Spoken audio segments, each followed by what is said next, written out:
Look, right now, investors have borrowed more money to buy stocks than at any point in history, over $900 billion in margin debt. That's more than during the dot-com bubble, more than before the 2008 crash. And history shows every single time margin debt hits a record, a crash follows. Chapter: Introduction. Hey everyone, welcome back. Today we're diving into something that doesn't make headlines but should scare you more than any Fed announcement: margin debt. This is money borrowed from brokers to buy stocks, and it's exploded to levels we've never seen before. Chapter: The data. Let's look at the numbers. Data_card, total margin debt $912 billion, plus 18% YOY, margin debt just hit an all-time high, up 18% from last year. For comparison, Data_card, margin debt March 2000, $278 billion at peak before dot-com crash. Right before the dot-com crash, margin debt peaked, then the Nasdaq lost 78% of its value. Data_card, margin debt July 2007, $381 billion, peak before 2008 crash, before the 2008 financial crisis, same pattern. Margin debt peaked, then markets collapsed over 50%. Today's number dwarfs both of those.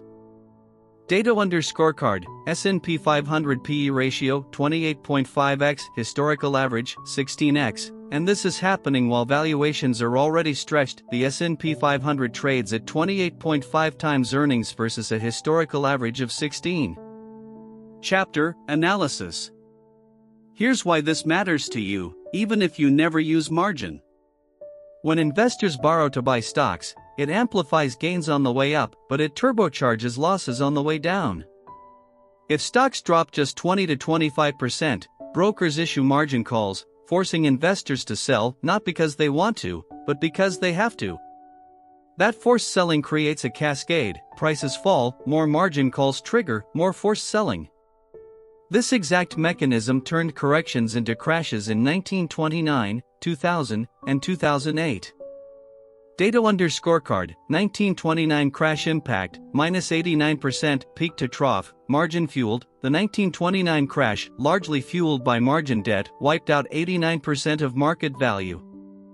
We're not saying that's happening again, but the fuel is sitting right there. Chapter: What's next? So what should you watch?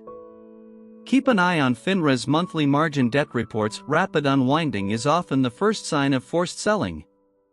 Watch the VIX and credit spreads for stress signals. If you use margin yourself, this is the time to reduce leverage, not add to it. Cash and quality assets tend to outperform during deleveraging events. Diversification matters more than ever when leverage this extreme sits in the system. CTA. This isn't fear-mongering, it's math and history. Record margin debt has preceded every major crash in modern market history. Drop a comment. Are you worried about margin debt levels, or do you think this time is different? Hit like if this opened your eyes, and subscribe so you don't miss our next deep dive into what's really moving markets.